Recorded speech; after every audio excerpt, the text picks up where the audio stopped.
Hey, quick pre-roll shout out to OnWeCaster, the open source platform we use to record our podcast episodes with guests. They support open source charity programs like Innovate for Vegas Foundation by offering their platform for free, and for that we thank them. Visit ecaster.com, that's ECASTR.com, for more information and to try them out. Now, on with the show. Hey there, welcome to episode 22 of Let's Innovate for Vegas. Today is July 20th. 2023, and I am joined with the package rustling of Mary Norris. Recently joined our board of directors, which we'll talk about soon, but we are going to talk about going big today with Mary Norris. Welcome to the show, Mary Norris. Thank you so much. Always a pleasure to be here. Thank you. And I should say going big is a reference to our expanded efforts of reaching participants and whatnot. It is not a commentary about any person. Thank you for the clarity. Right. Yeah. So, but yeah, thanks for joining us today. It is Thursday, the 20th, like I said, probably publish this on the 21st, and it is a very hot summer.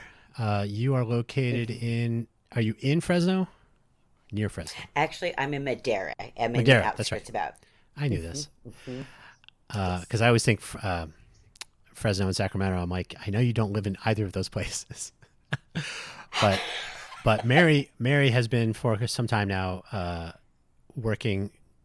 I don't know what your titles are for each, but with those former brigades, which we're going to touch on very soon here, and now you're working with Innovate for Vegas as well. So, yes, some cool stuff. Yes, very much so. A pleasure. Yes, and yes, I'm feeling the heat as well. It's supposed to be up to 102 today.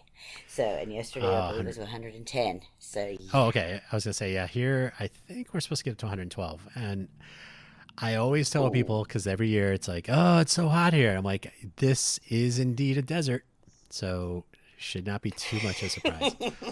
But the absolutely the record-breaking thing is the interval. So normally in Vegas, it's the hottest time would have already passed. It's been hot for several days. I lived in Phoenix, Arizona, when it was 122 degrees. Woo! But it was still 130 in Death Valley last week, so what are you going to do? I heard that, yes. Now, the hottest I've ever been here would be 122. So I was like, wow. And that, to me, I was roasting. So, so my sympathies. Well, the weather is the weather, whether we like it or not. That's right. So as I mentioned, Absolutely. Mary has joined our board of directors for the Innovate for Vegas Foundation. So that makes 3 board members, and Sean Looker was invited to join today, but has otherwise occupied his time. He did just move, so we'll chalk it up to not being able to find his microphone. Who knows? Busy man. But Sean lived, I think he's still in Tennessee. You are in California, so I'm the only one here in Nevada, which is reason enough to consider not necessarily limiting our efforts to Southern Nevada, even though it is right there in our name. So that's one of the first things I would love to chat about. And specifically, I mentioned the brigade thing.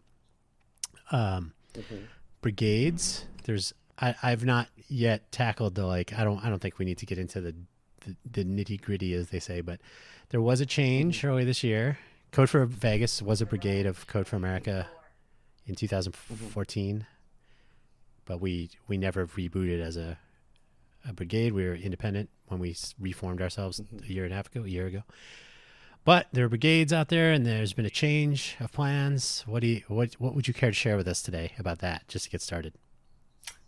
Yeah, sure. Basically, we've been sunsetted, which is not a problem, actually. At least for some of us, we've kind of knew we were a pilot, and hey, grateful for the time we did have. But now, currently, we do have most of the brigades. They are starting their own nonprofit called ACT, ACT. With Action Civic Technologists, and they are going to be continuing to make changes and positive innovations in their own towns and communities and surrounding areas as well. So we may have gone ahead and been sunsetted, but we definitely are not put at a complete halt. Not at all. So right now we're... Go ahead, sorry. I was just going to say, right now we are still under CFA umbrella until the end of the year, which would be the beginning of December. Then after that, then I'm sure you'll hear more about the new organization that has started, which, like I said, is ACT, ACT. So one organization to rule them, has that been tried? I believe this is the attempt, and hey, I hope it goes well, and I hope that I really hope that we have some different ways of implementing things, because unfortunately, I think downfall sometimes is when you keep on doing the same thing over and over again. If it kind of it ends up falling flat, and why? Because we're doing the same thing. Like I always say, what's the definition of insanity? Doing the same thing over and over again and expecting different results. So I hope that this time we do get inspired with different thought processes to move forward, and the different venues to go ahead and show our talents. Seriously. That's cool. So we never did form a brigade or reform our brigade. So Sean, when he was the co-captain and co-founder of Code for Vegas, they were, I don't know, I don't think they referred to them as brigades back then. The relationship was much less specific, or much less well defined, I guess, but essentially a brigade. And then when we reformed, we did not become a brigade. We just formed our own nonprofit corporation and went on to become a 501c3 independently. So personally, I would wonder if each brigade would consider doing something like that, but I've not been in on those conversations. But it'll be interesting to see. I would say, well, I would say that we are, which is why I think that ACT is going to be their own nonprofit.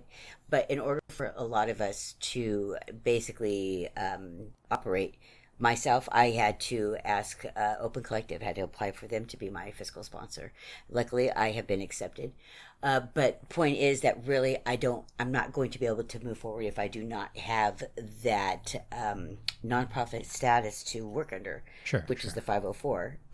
So I think that that's what they're trying to go ahead and move forward, is to get themselves stated as a nonprofit. So that way in the future, I don't have to go to Open Collective. I just have that straight there to go ahead and go to it. And I believe we won't be called brigades any longer. I think it'll be called organizations, which I personally like that better.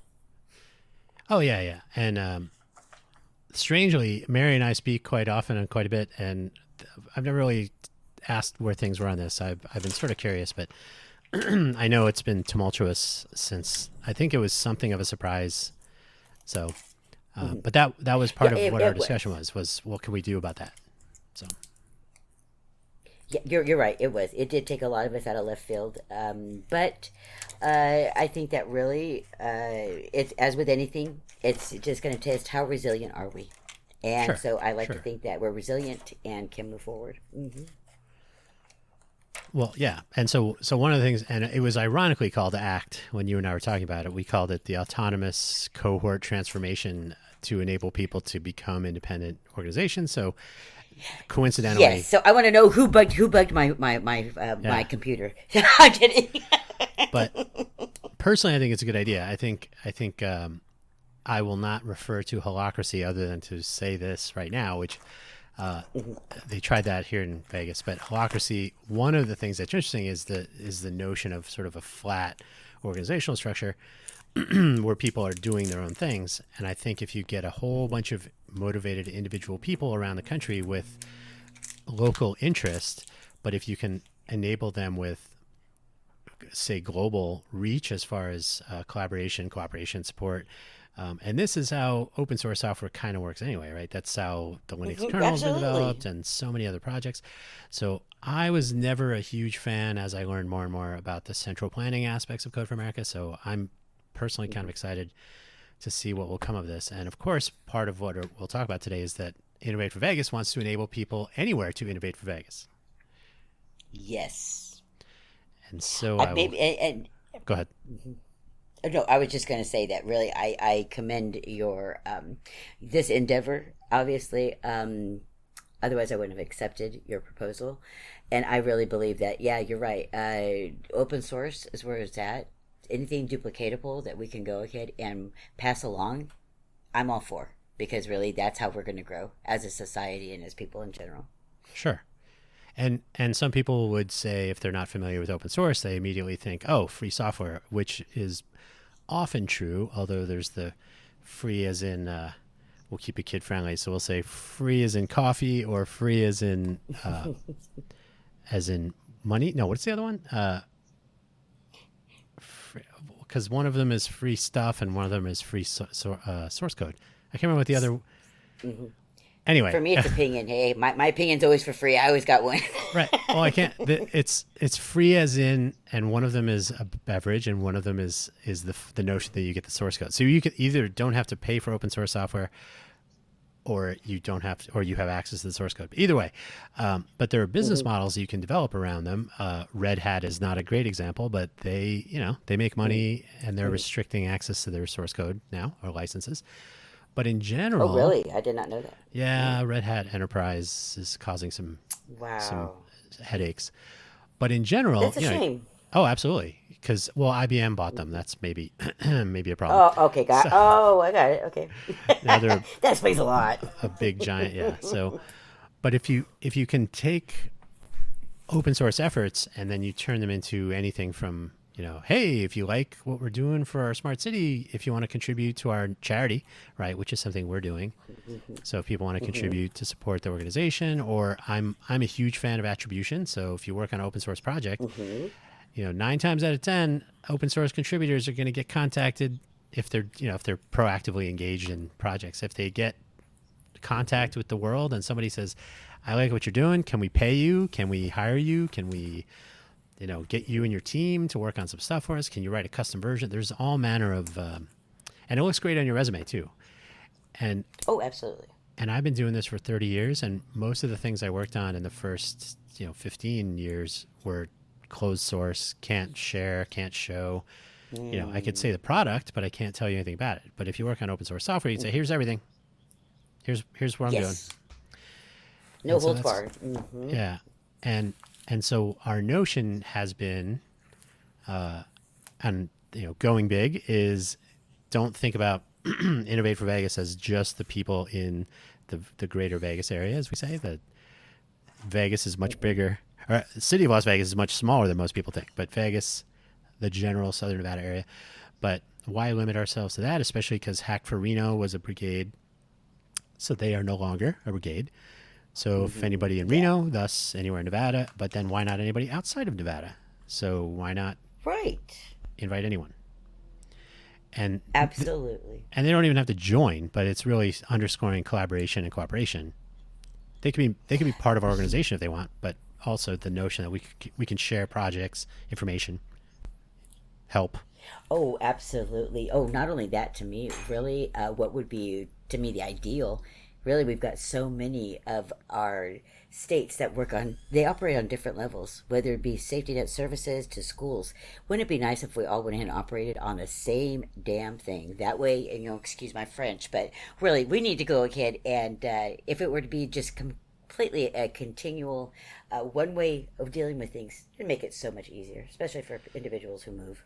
Sure. I have a project idea that I've not had time to get to for too long, but it's certainly something that could be open sourced and collaborated on, and it has to do with missing people, as in they're disappeared, not that you miss them, although hopefully you do. Right. But anyway, I actually had, this being Vegas, I had an opportunity to speak to some national FEMA people who were here for a trade show. Those FEMA folk. I mean, there are FEMA regions, so you can contact a local FEMA representative. But these were national FEMA people. I have their business cards somewhere there. They have Braille on them and everything. It's pretty cool, actually.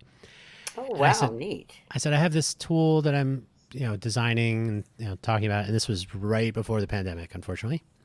So everything changed. But I said, how does FEMA, or what's the view on missing persons tools and whatnot? And they said, well, first of all, Amber Alerts are different in every state, and that is a pain. Yep. So if somebody can make that easier, that would be great. And that right there is one hurdle. Right. And so I'm laughing at the way they said that, not the Amber Alerts themselves. But the fact is that so many tools that's what we have to deal with. And if people on the ground, so to speak, could actually say, hey, this works over here, that works over there. Maybe both. Maybe if we swap ideas, we'll have a generally functional set of tools. Maybe they interoperate. Anything where you're in one city and you move to a new place and the world has, like, oh my God, nothing here is the same. Nothing works the same. Whether it's services, whether it's information about hospital, healthcare, whether it's equitable access to power and health, all this stuff. So yeah, there could be a smart city interface that's ubiquitous. That would be interesting. Now, what's amazing though is my being on the grand jury with my county. I've learned, which is it behooves me, when have you ever heard of an ICS, Incident Command System? Yep. Oh, I've done CERT training, so they do that. Yeah. Okay, and that's exactly it. That is a way for everyone to be on the same page, whether it be how they go ahead and put up the data for what an incident may be called, for how it is that they move forward with any kind of a assessment that they need to, basically put into action with in going ahead and helping to alleviate or cause less damage, whatever the situation may be. So how come we don't do that on a regular basis? I don't get that. Because really, if we did that on a regular basis, we've already got the system there working. Everybody apparently across the United States and in the world, basically, has to go by this one system during a time of need. Well, I'm sorry, but this is the time of need. How come we don't do it now? Oh, sure. It could be here in Vegas, I've said this even recently.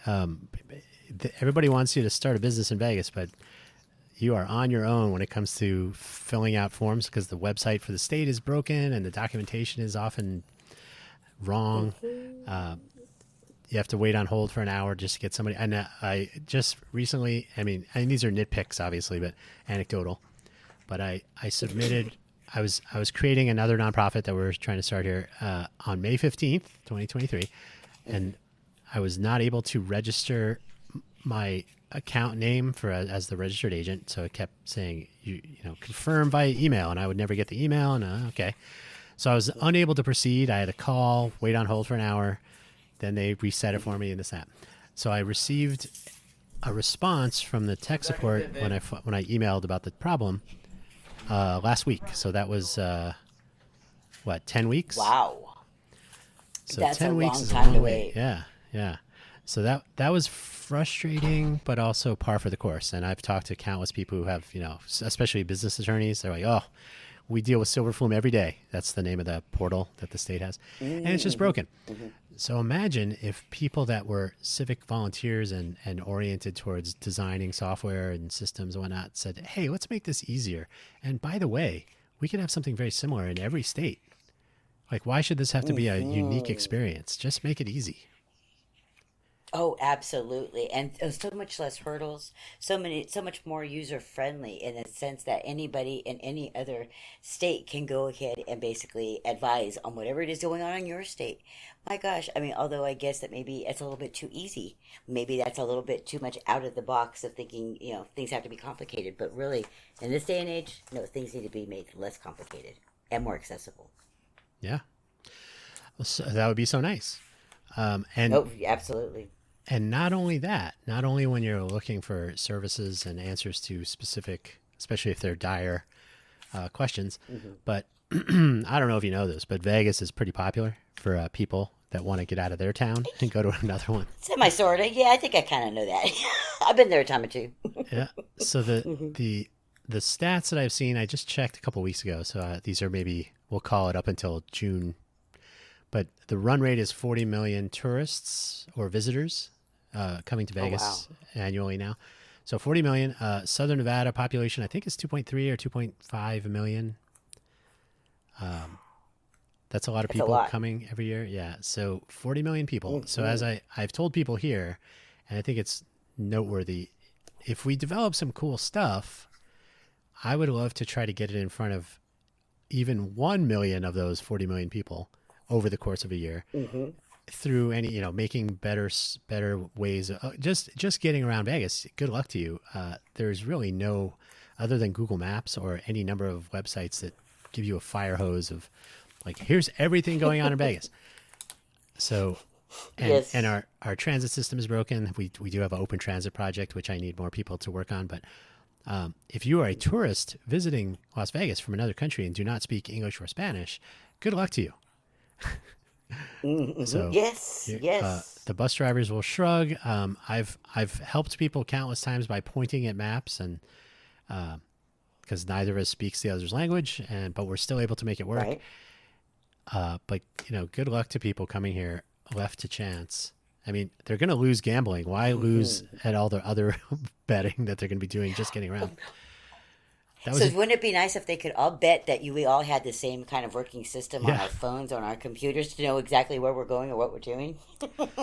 that would be sensible. So that's one of my sort of pet project goals would be to have more, um, just more good ideas trickle through other places, which is why Hmm. it's basically the value proposition.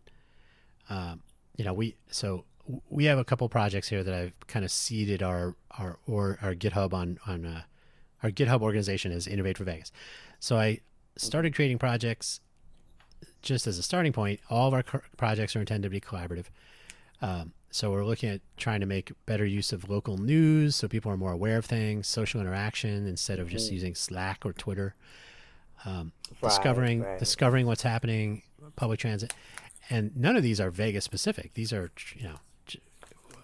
we are a place, but not the place for things like this. So Right, right, it's a absolutely. it's an opportunity for other people to try out some ideas on potentially 40 million people.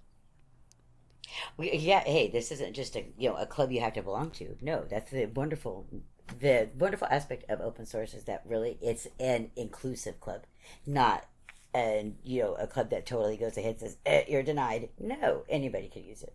Right, except pull requests. You might get denied on that. But Okay, yes, but that's when you go ahead and you put in a request. Somebody knows who you are. You finally get to meet, and then you make more beautiful music. So right. But that's I like to look at things in a more positive light there. sure, sure.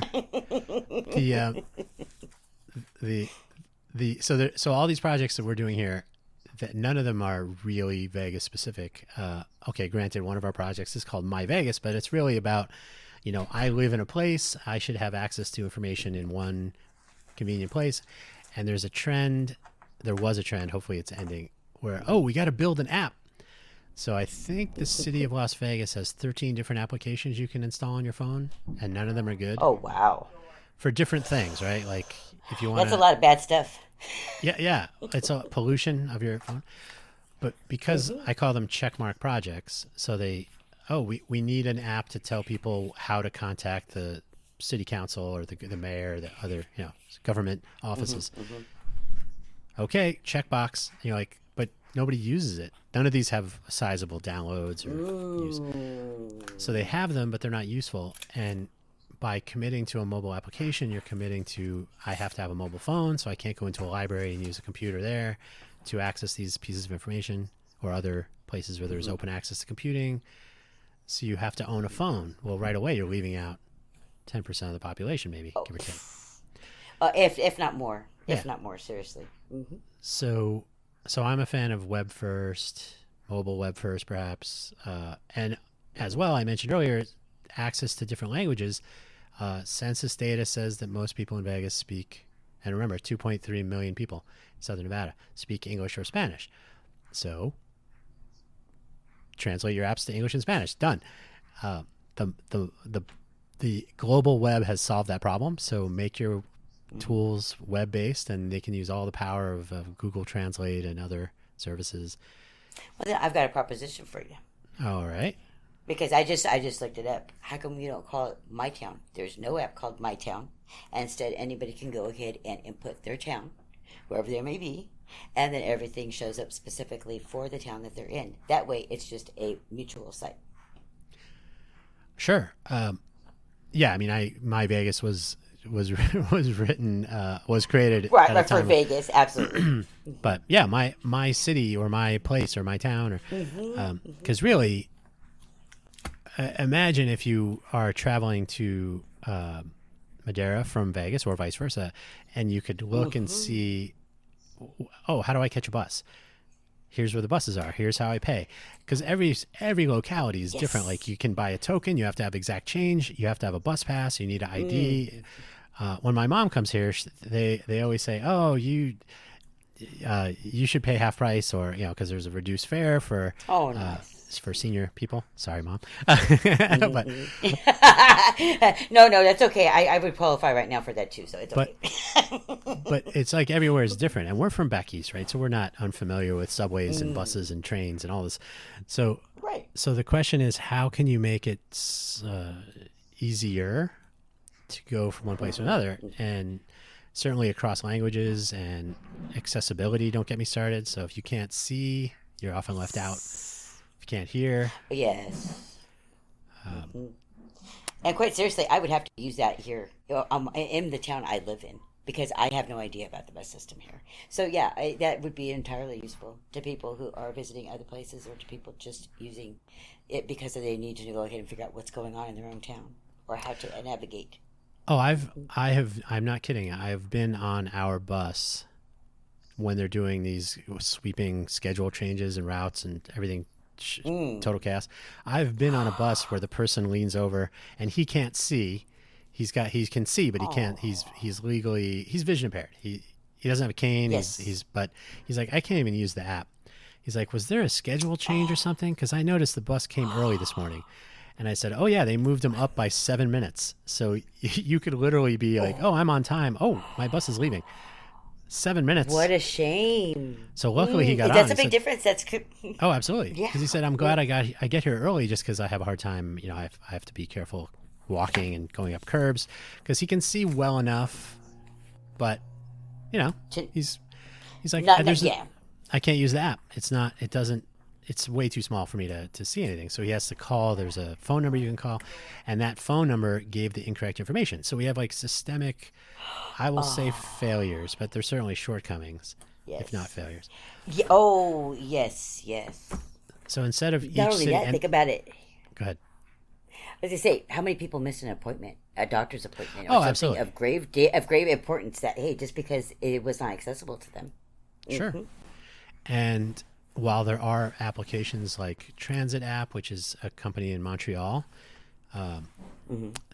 because they're trying to satisfy all customers and get all markets, they don't listen to any particular one. So I've reached out to them directly. I've sat in webinars with them. They're generally not responsive, and that's unfortunate. I always tell people, one of the nice things about developing for your town or city is that you may be on the bus and somebody will say, hey, did you check out this new app that we have so we can get around? Like, check it out.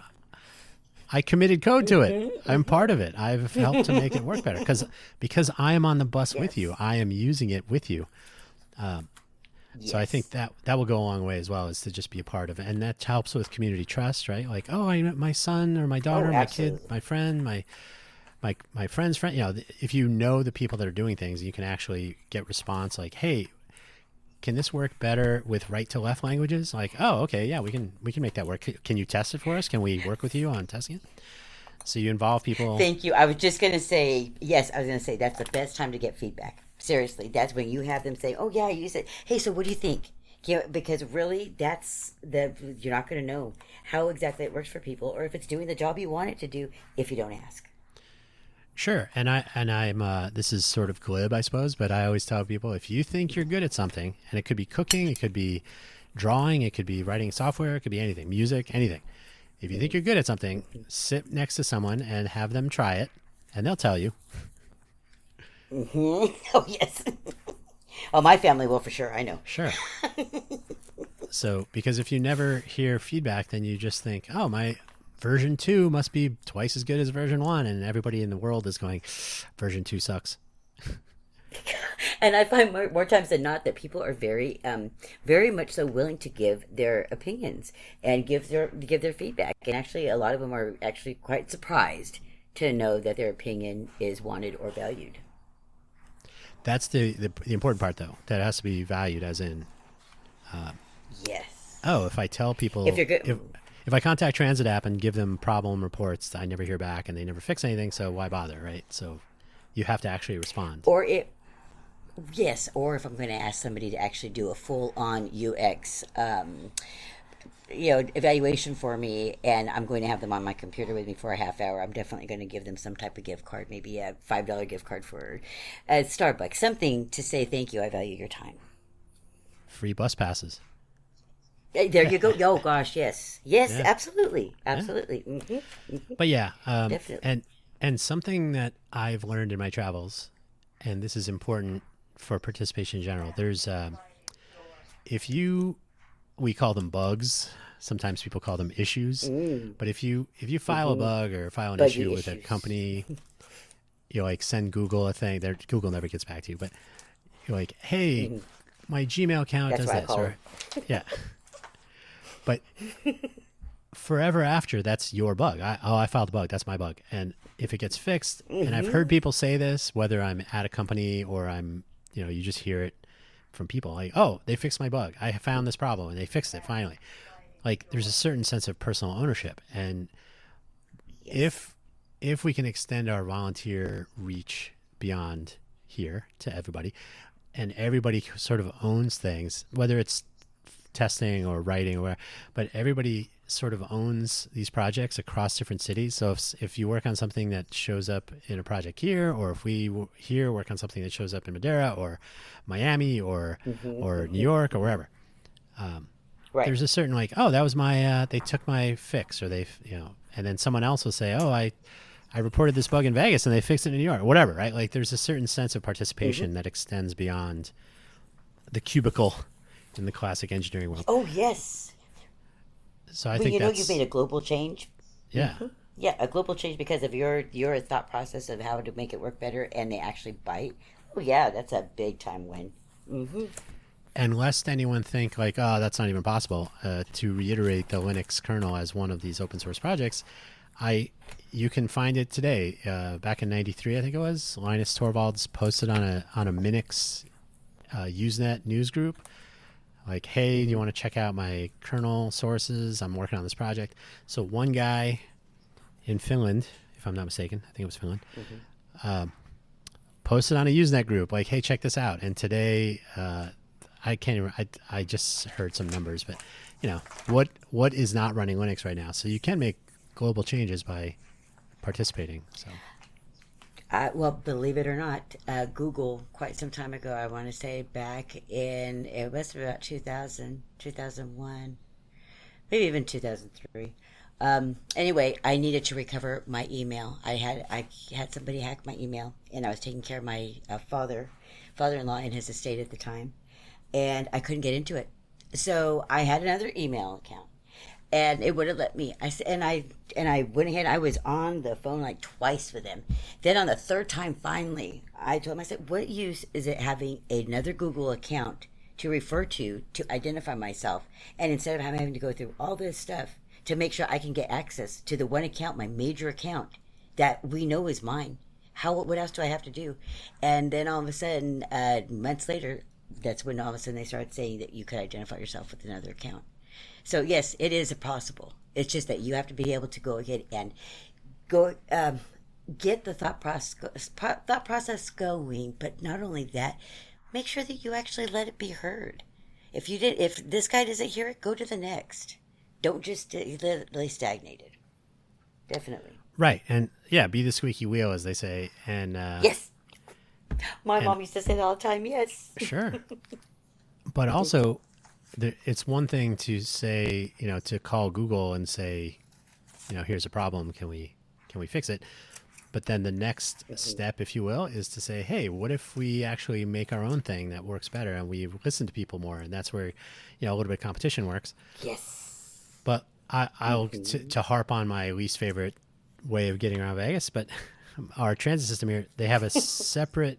Well, I sold my car, I think 7 years ago now, and I'm all in Hmm. because first of all, I don't want to deal with car theft and burglary and catalytic converters going. There's all kinds Oh of my chaos. gosh, yeah. So it Hmm. works for me if I had a different set of daily things to deal with. I might have to have a car, but either way, I take the bus frequently as my main mode of non-walking transportation. And if Hmm. if you want to create a bug or file a bug or report an issue, they have another application you have to install called Transit Watch, And I have used it. I've tried it, and I never got any response. So you file a bug, and it's, I can't even say it's my bug. You have no record of it. You don't get a return response email or anything.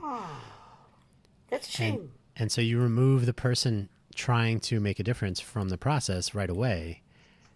And I think that's a problem. So I think these are things that users who want to empower themselves and work with others to collaborate, you can actually make tools that are responsive to people, and it doesn't have to be transit, but it could be any of the safety net services or anything where people say, oh, you know what, this is really confusing, and I've tried to report it to the agency or whoever, and you get the wrong person, or they don't quite know how to make heads or tails of what you're trying to explain, or whatever it is. So if you can enable, because why nobody wants to write bad software, really, they don't. No. But No, if no. And you're right. That right there, if you're acknowledged, if it's appreciated, you're right. That's what got me into this. That's what got me into really enjoying the civic tech world. And then it just flourished from there. But absolutely, because when you see something of value that you can actually contribute to, it makes a world of difference. sure.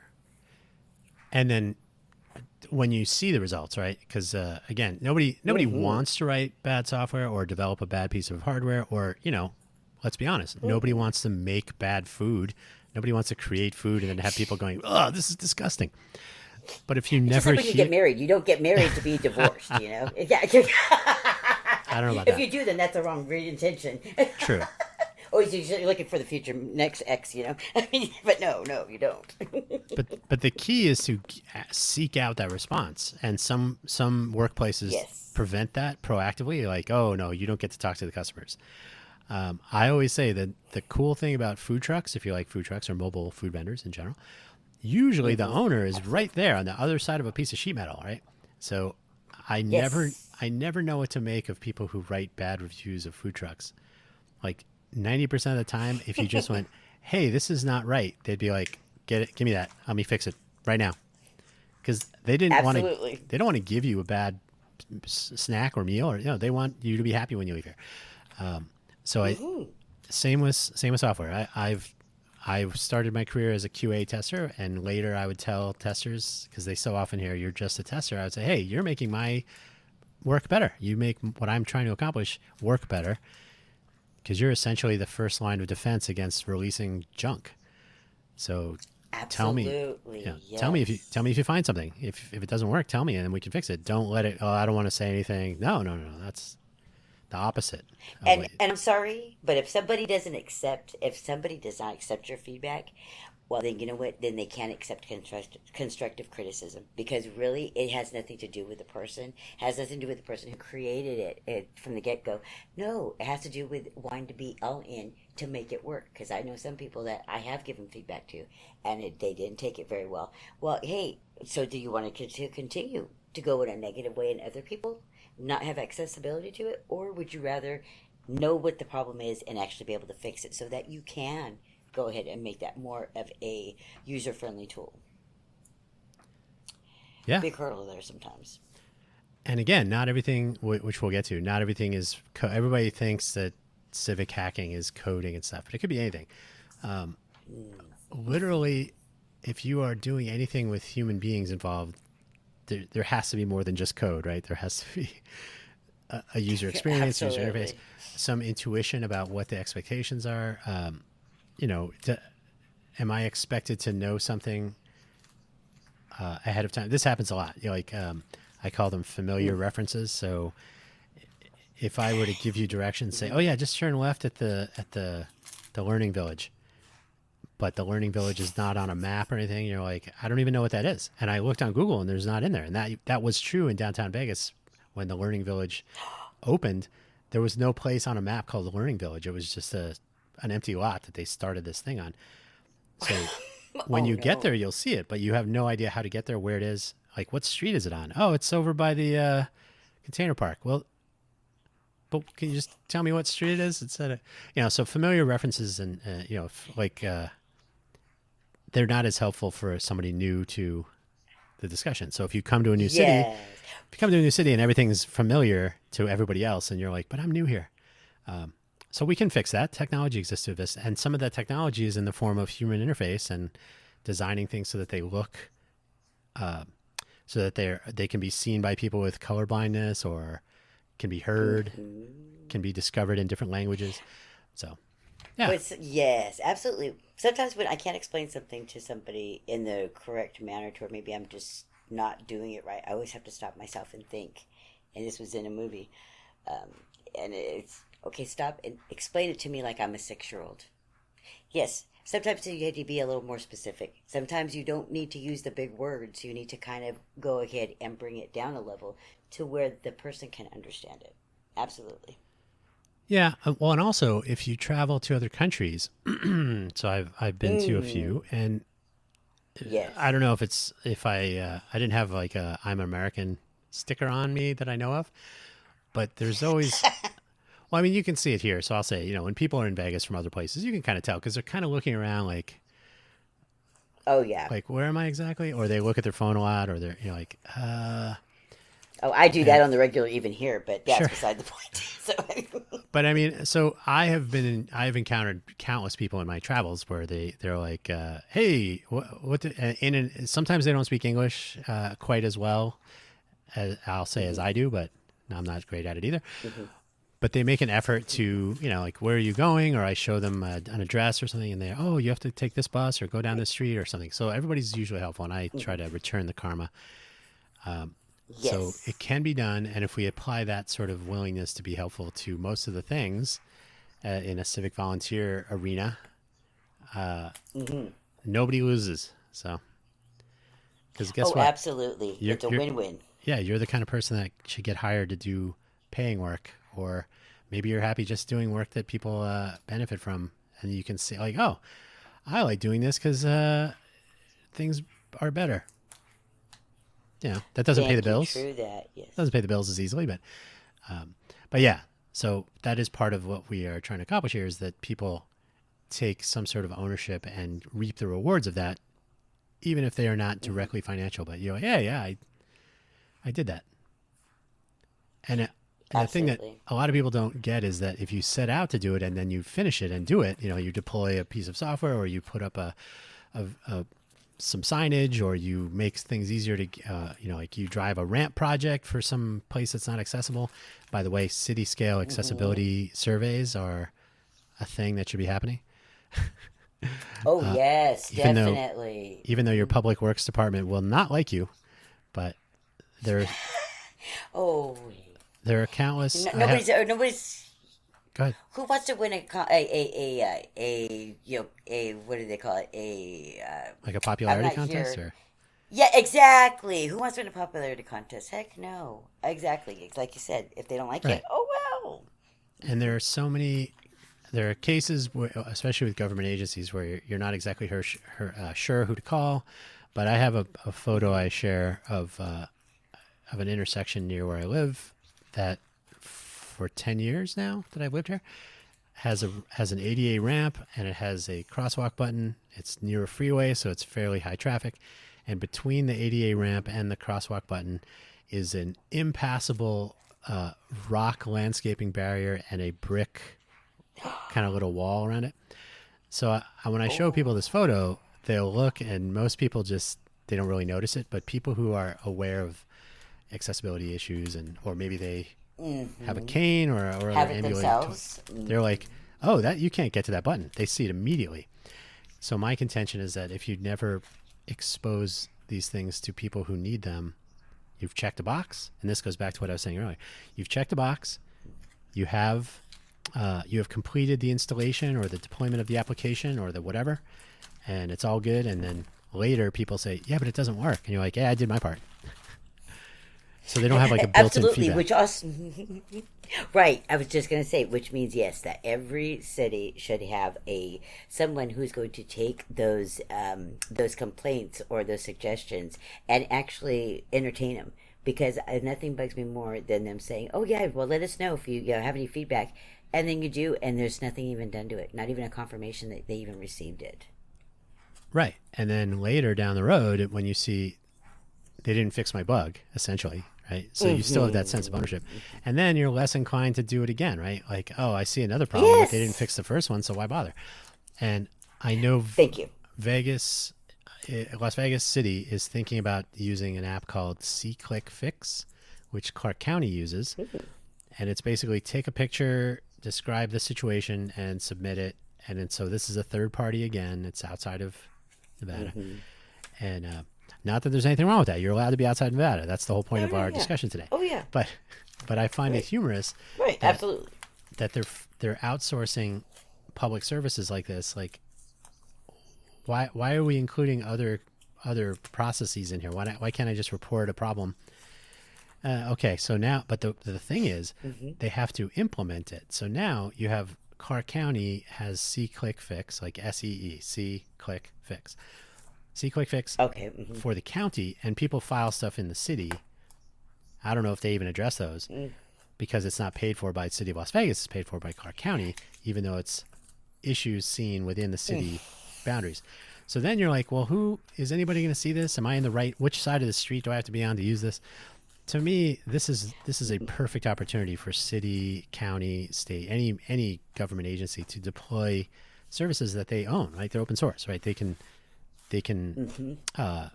deploy them without so much concern about who paid for what.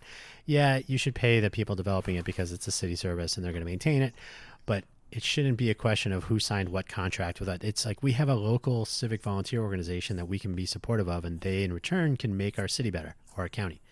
So I'll get off the soapbox now. Absolutely. No, but I agree with it. So no, that's okay. I am a supporter of your soapbox. No problem.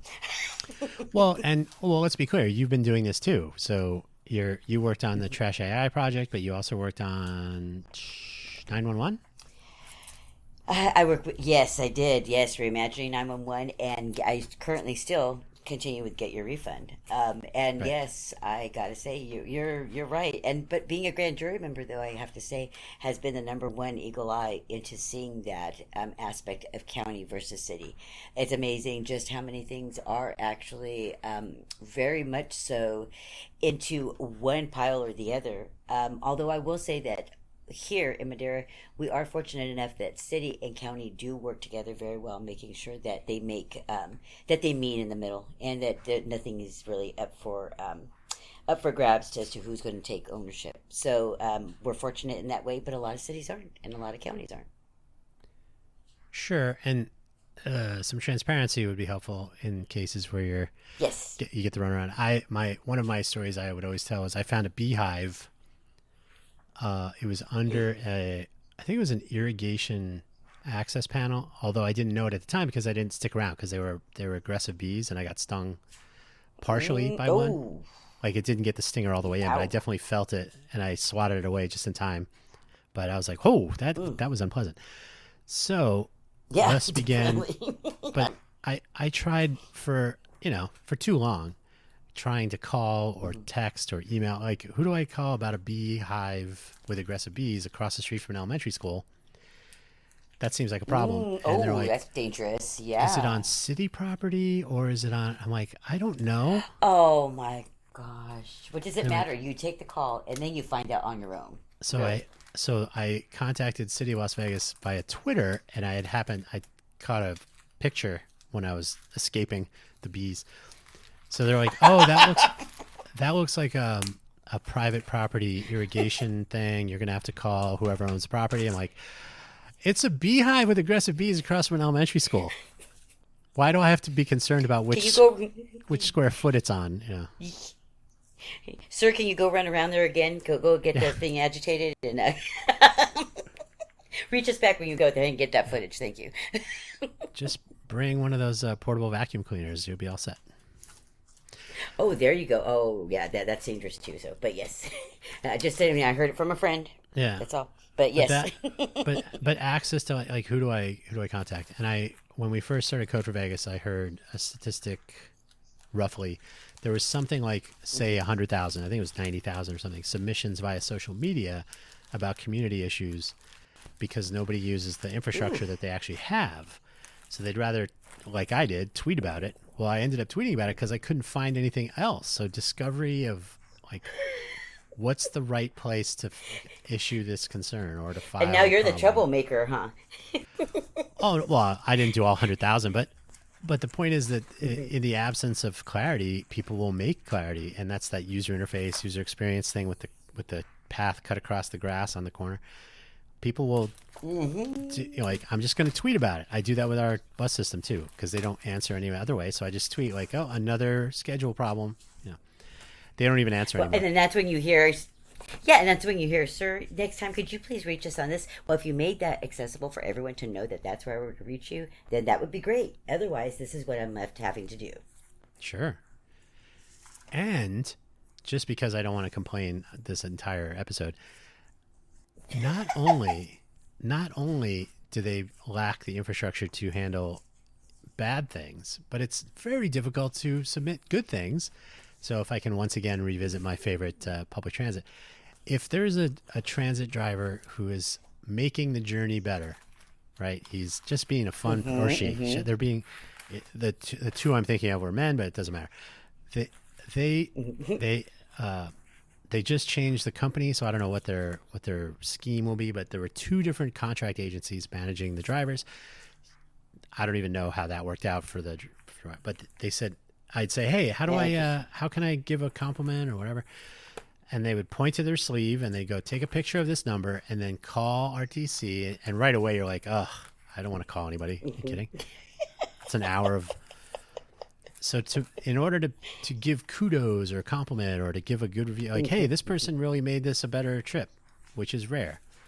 They put you through these hurdles. So both ways, whether it's an issue or a good issue, there should be a better way of communicating things. And by the way, that information should be visible to the public. So like, oh, driver number 61382 gets a lot of compliments. Right? Yes, and I got to agree. Oh, absolutely. But I will tell you, I will, because hey, good feedback is just as good as negative feedback to make something improve. Because I mean, tell you what, that keeps them going. And I have though made the time to make that call because hey, I want them to know this made a difference, so they can keep on doing it. Sure. So it's very and again, I think it's just a disconnect between the people sitting in cubicles, whether it's software development or anything, right? So I'm a software engineer, so I tend to skew that way in my perspectives. But in general, yeah, if you never talk to the people that you work for, technically, then you're like, what? Everything's fine. So. Well, see, and I venue more on the project management and product management side. So no, I tend to pay attention to those little details. I want that feedback. I want to know exactly, what's going on and how we can get that implemented. Definitely. Well, and that's the beauty of not working for the machine, is you get to care about those things and then do something about it, rather than, because I've had three. Is it three? One, two, three, two. I think two, maybe three. I'm totally spacing right now, but guests on. I have two different podcasts, so. But either way, they're city employees, so they had to get approval to be on the podcast. And there was nothing really controversial. We were talking about open data. We were talking about hackathons at the new tech center that they opened. It's a community center with 3D printers. Oh, cool. So yeah, we weren't talking about city policy. It was like, oh, how can we use the things that we have, and hackathons and technology and all. But when you are freed from that and you can actually do things at work instead of doing things that get approval. Be your own agent. Yeah. Agency indeed. That is, which I would hope if anybody participates. So that's what it comes down to. Like, do I have to join Innovate for Vegas? No. Can I work on a project for it? Yeah, absolutely. So I would love to see people have an opportunity to, like I keep saying this, like try it out on 40 million people. I literally have this, I've been talking about this for 10 years.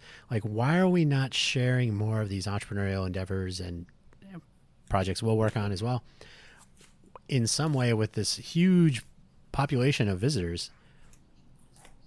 I talk to them on the bus or on the strip or in various events, and they always have the same issues. Like, oh, I can't get just getting around the city is a pain, whether it's Lyft, Uber, taxis, transit.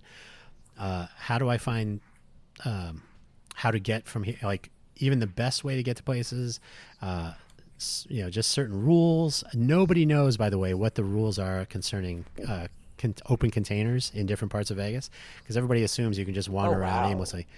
So knowing that's a problem. and knowing whether you're in the city of Las Vegas or in a different city, which is possible. Yeah, that could make a big difference. If you're on the north side of Sahara, you're probably in the city of Las Vegas. South side, Clark County. So different rules. Oh, wow.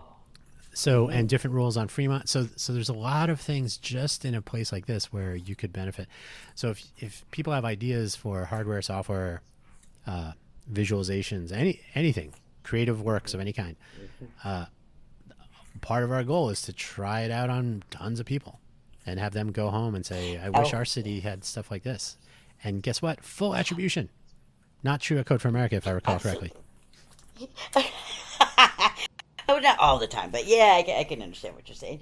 But I will say, one of the things, though, too, that's really a really big plus is don't leave out the young people, because young people have a lot of great ideas out there that they come up with things that would just, that are genius. So really, I think one of the things we need to take away here is also we need to bring in our young.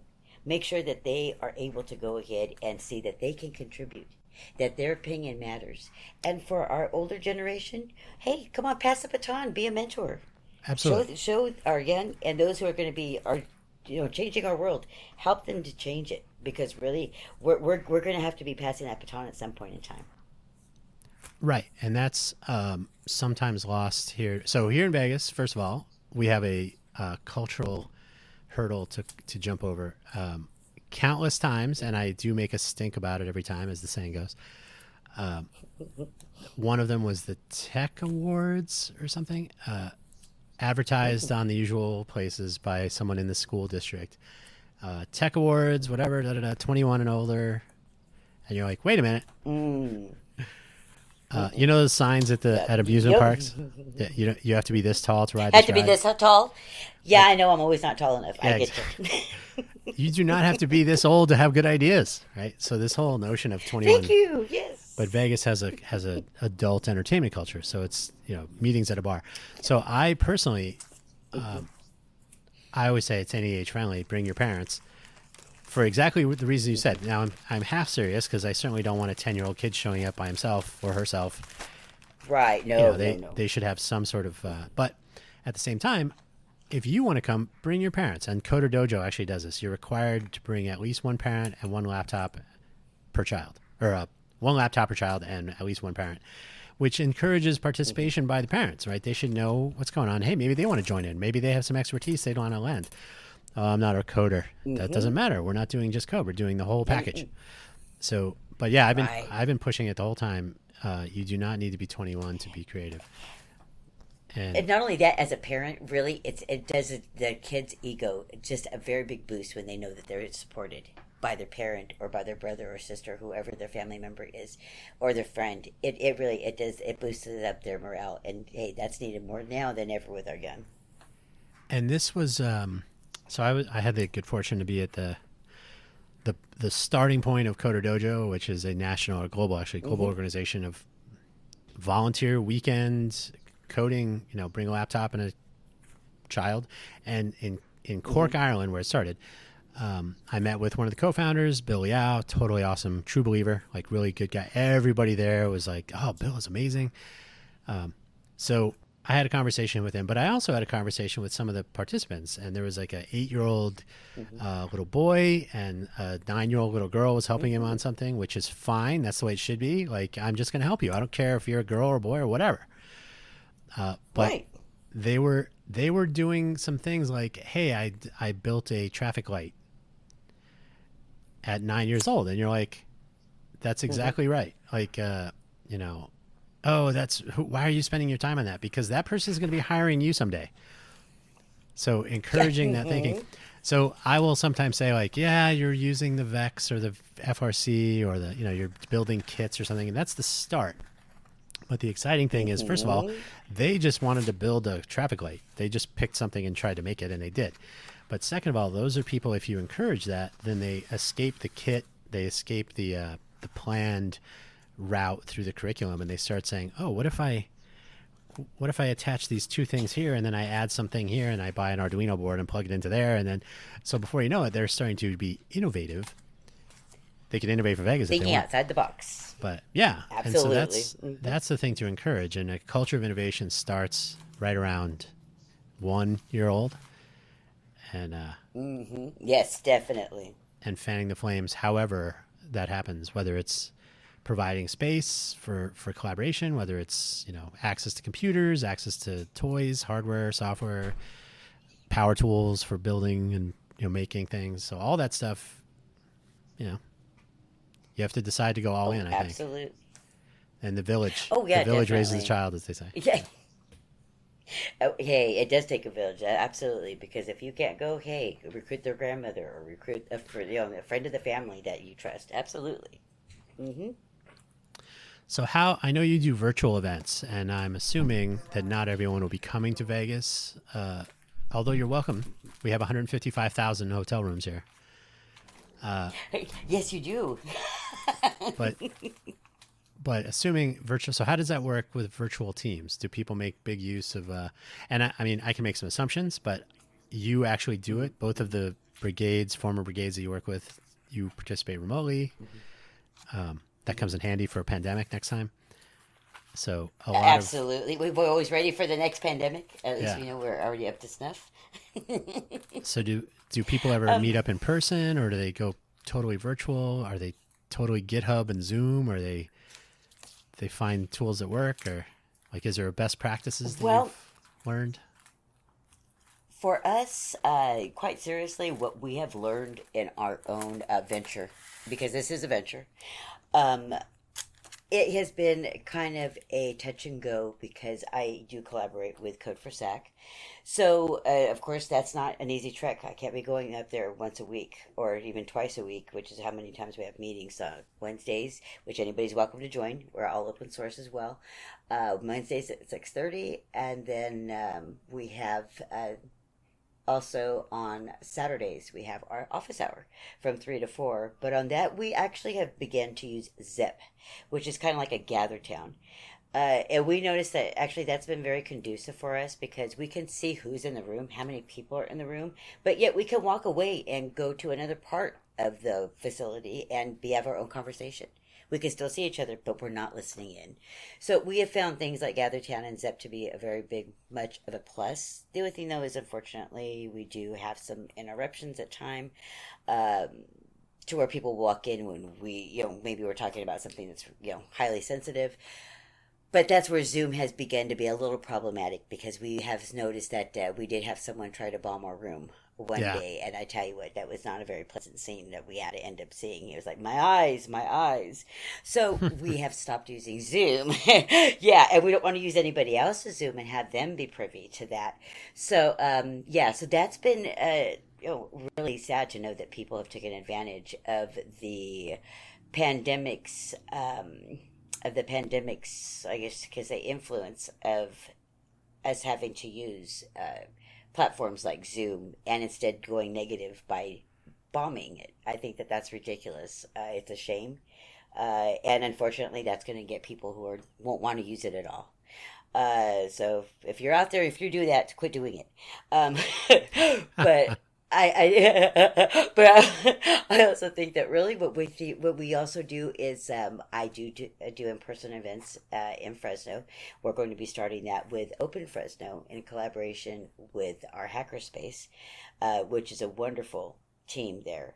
It's all volunteer, and they have everything from a drill press to a sewing machine to a computer, and all that is accessible to the community.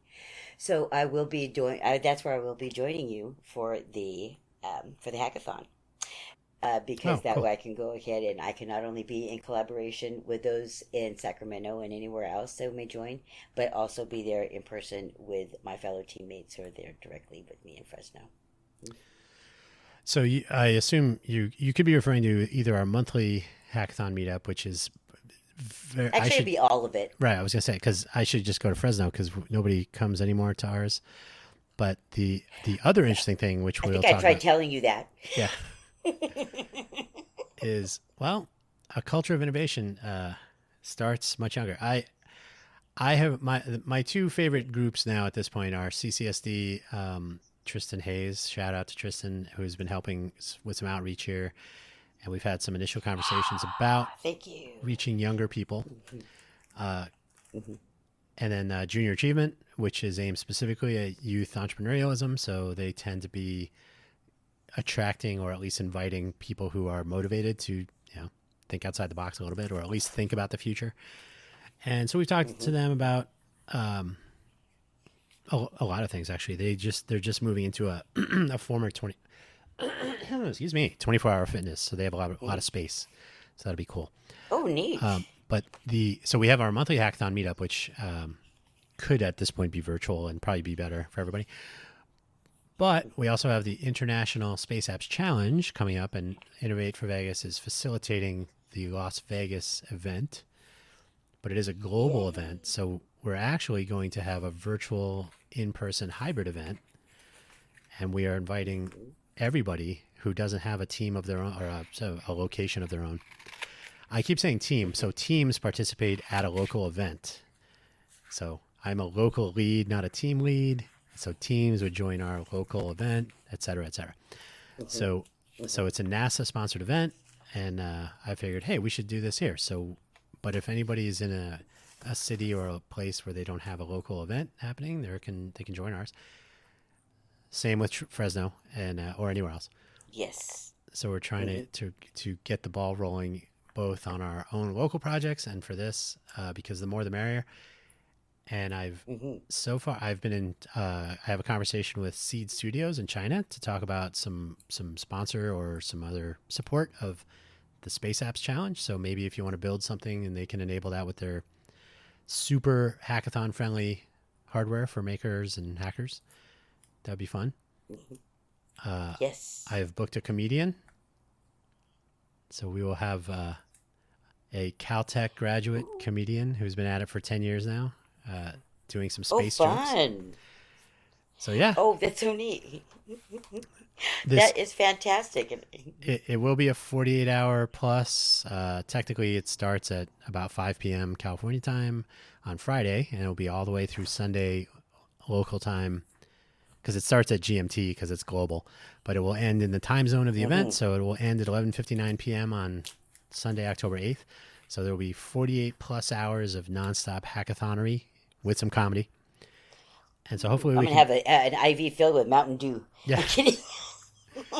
Well, that, and so in this case, I will try to get some food and sponsors. Obviously, can't sponsor food and whatnot in all places. Well, maybe, I don't know. Depends on what the money is. But I certainly can't. That's right. Can't. DoorDash. We'll have to rely on different localities to help with coordinating things. But at the end of the day, I think it'll be fun because Vegas is a destination city for so many people. So why not treat it that way for this?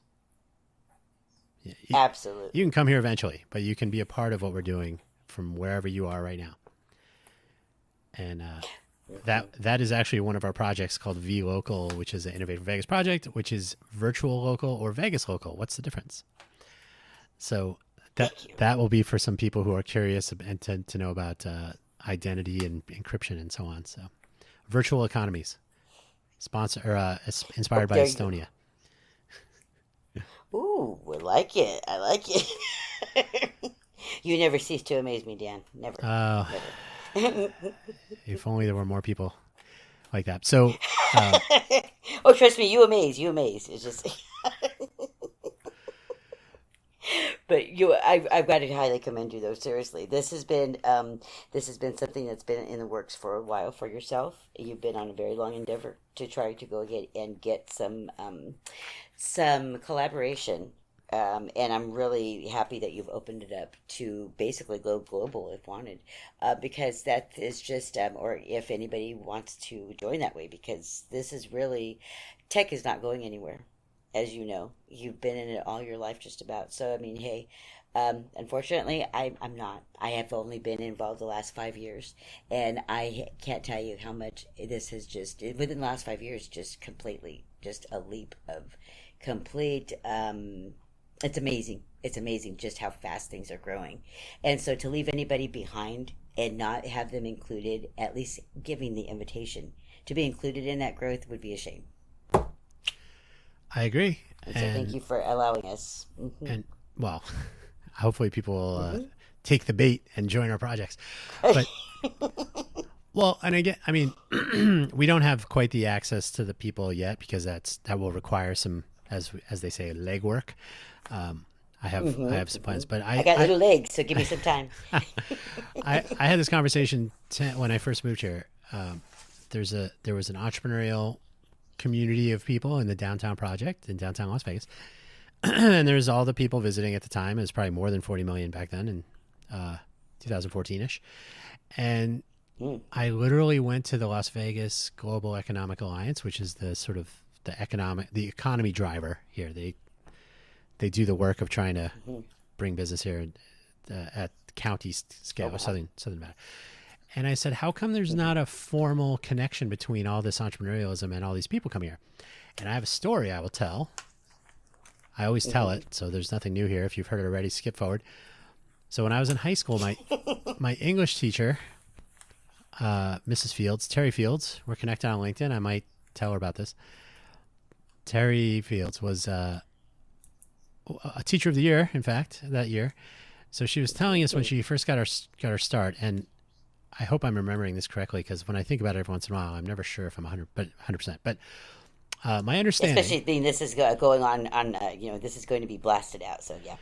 Well, I mean, there's nothing nefarious here, but if I recall correctly, she was. I know she would write teenage, young adult novels, and I think it was her first one, as I remember it. It was her first book to publish. She didn't have a ton of money, and for some reason, the publisher was demanding that she do some sort of a survey of her demographic, right? Her readership. She said, "How am I supposed to do that? Like, I don't have any money. How am I going to get a list of people who's reading this across the country and so on?" But being in Phoenix as we were, so when she was telling the class this, it was probably something about thinking outside the box.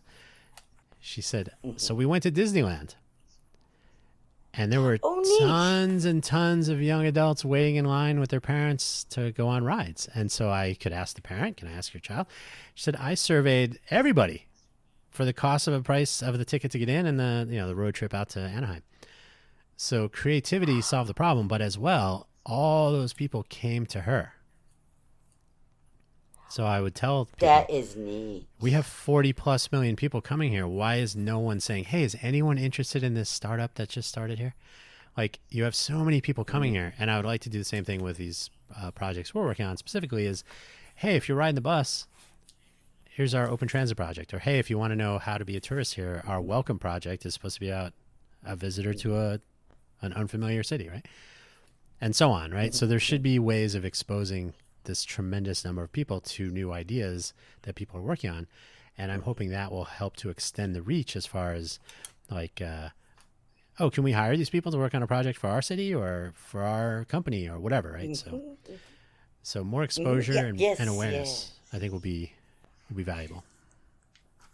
Oh yes, especially because everybody. I mean, every state has beautiful towns there. Every town has an attraction or something that people don't know about.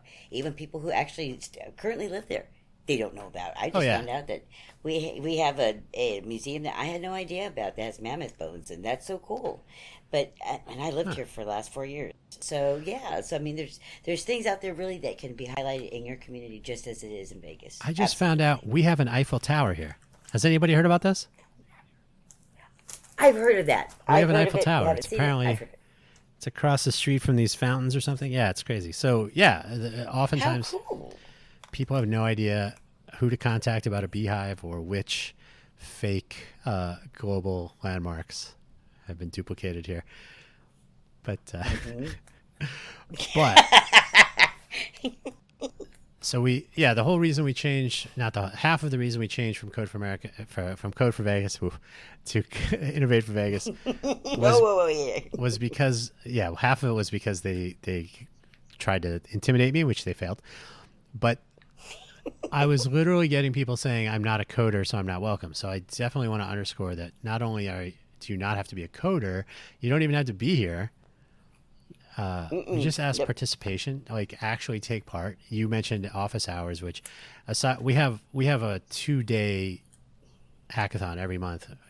We don't do a 48-hour stay awake the whole time, although anybody would be welcome to. So we have 24-hour access to this innovation center, aptly named perhaps, downtown in the innovation district of Las Vegas. So they're primed and ready for it. It's just that people are not showing up, and I think the opportunity exists for anybody, and we should take advantage of all these people coming here so we can show off what we're working on. So Oh, absolutely, absolutely.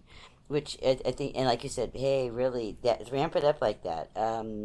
Like you said, it doesn't have to be the whole 24 hours, but you know what? It'll be nice. I think that, yeah, I'm sure that we'll go ahead and find a way to where during that one hackathon particularly, that one of us is on at some point in time at all times. So that way, no matter what, everybody knows that this is the point of contact to reach us at.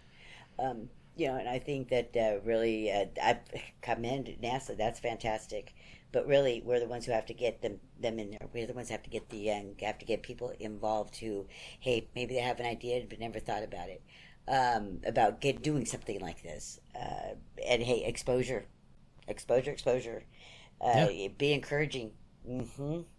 Well, I mean, let's Definitely. be honest. It's a global hackathon about Yeah. space. So first of all, everybody should be slightly interested. If you're the least interested, the bit interested in this, hackathons or tech or not tech, but space is kind of a big deal. It's all around us. But I'm really hoping to be honest, to sort of help get our word out a little bit more broadly about what we're trying to accomplish here. And and again, because I traveled around not quite around the world. I did this internationally a little bit, but mostly domestic.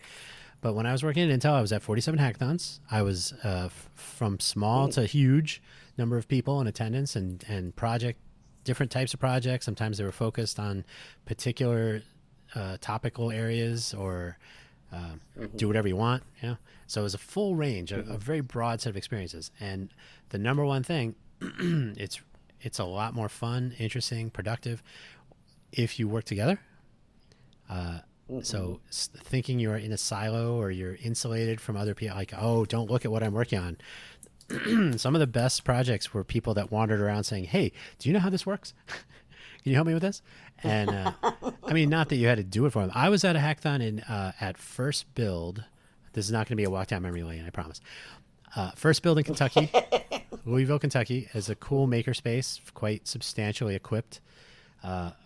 Joint venture with Kentucky's University of Kentucky and GE, which is now Higher, Oh, neat. I think. But Hmm. so a pretty solid space. And there was a team of people. They only were designers. They would design things, but they never built anything. So they were there and they said, we've never done anything like this. They can draw pictures and design how a thing will work. So they were designing like a bassinet baby entertainment thing that would also listen for noises and check on the baby for you and all that. Oh, neat. So Hmm. they did a bunch of laser cut parts and all that, and they had to learn how to do that. And then they said, we don't know anything about programming. So I was awake for I usually stayed awake anything, but I worked with them a lot to get them up and running until they got to the aha moment, and they ended up winning one of the prizes. I think it was like $3,000. That's And they fantastic. were jumping up and down. They're like, we've never done this before. And that's essentially what you want because they will do it Oh, again.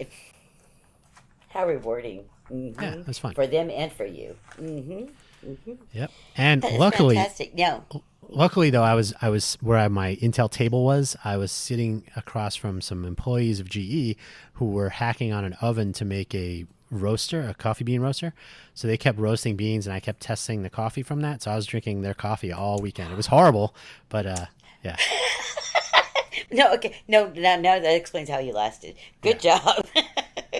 No, I will tell you though, this will be the hacker, um, the hacker events that I am attending with you. Those are my first hacker events ever. Seriously, I've never attended one before, so I'm very excited about starting up this new venture with you. Definitely. Sure, and well, hopefully we'll get people to show up. The the Space App Challenge, I hope will have some brand recognition since it says NASA. And the fact that I don't know if I mentioned this, we have a Space Force JROTC unit here in Vegas at Durango High School, so I'm hoping they'll participate. We have a substantial number of veterans, so I'm hoping some will take an interest in space, whether they're space or Air Force. We have 2 Air Force bases here. So I think there's 166,000 veterans in the Southern Nevada area. Oh, wow. So there's a lot. Hopefully That's we can get a few. So ideally, this will be an opportunity for people to, take a weekend, old and young, tech and not tech. They have a whole focus on storytelling about, and it's going to be focused a lot on open data. So you can start a project with a ton of data and see what you want to do with it. And could be telling a story, could be building a new pressure sensor to detect a leak in your suit or something. Who knows? It could be anything. So yeah. Great. Well, I can't wait to go ahead, and I'd really like to get together with you and plan out how and who to. I already have an idea about who to reach out here to more in my direct communities as far as in Fresno. But as you know, we are part of the Central Valley area here in California. So really, if I could get more people in our surrounding areas to get involved as well, more schools and such, that would be fantastic. Sure. Really kind of ramp up the knowledge there. It will be interesting. I think there's a Space Apps Silicon Valley, but if they want to participate here instead, that's fine. It's not a competition, but because it's still team. One team is competing against other teams, so it's I always tell people too, it's the kind of competition where you ask your competitors if you can borrow something or and they help you. So it's not cutthroat. If you're ever at a hackathon where it is cutthroat, maybe you're at the wrong one. But yeah, usually everybody wins kind of thing. I always tell people as well, at the Pen Apps hackathon that I've referred to, one of the winners had just designed a drone controller that was based on a ukulele. So he would play music and it would make the drone do things. So he got a prize for creativity. Oh, neat. Not a product, but certainly interesting. But that's the kind of stuff you can do when you're like, I'm bored and I have 48 hours and a whole bunch of electronics around me. So let's see what I can make. Absolutely. And that's probably the take home. Boredom. People need to be more bored more often with more toys around to pick up and start making things. That's how we got Stone Tools. So. Oh, wow. That is neat. Well, because what really I think though too is if we could get more of those more laptops, more of the devices in front of people to go ahead and be able to be that creative, because people can have a fantastic idea but they don't have the means to create it. Or if you know somebody, hey, ask them, try to go ahead and bring them along too. Bring anybody along who can go ahead and really just elevate your idea, or just so you could even given your thought process on an idea that's brought forth. Yep. Absolutely. That you have to want to do stuff, and then there's probably another person with the same thinking, and then they tell 2 friends, and so on and so on. And before you know it, all of your hair is clean.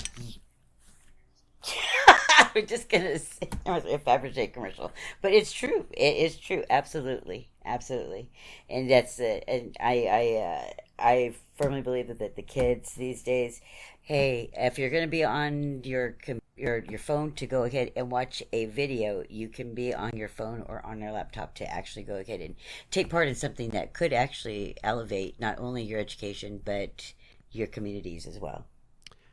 Yes, some feedback. Like I think we said earlier, when you see or hear or otherwise experience the benefit, instead of just sitting in a cubicle or just I worked at Netscape and somebody said it might have been 40 million. Like 40 million people are using our browser. Like, why would you not want to work here? Wow. Like, because you don't get to talk to any of them. It's not like you're seeing 40 million people. They're just so that they were treating it as a pure ego boost. But at the end of the day, when you can actually interact with people, and I always say, I know this will be repeating myself again. If you've ever cooked for anybody, they come over or whatever, and they sit down and you put some food in front of them that you've just prepared. They take a taste. The first thing you ask, how is it? Right? How was it? And so we always seek some sort of response to an effort.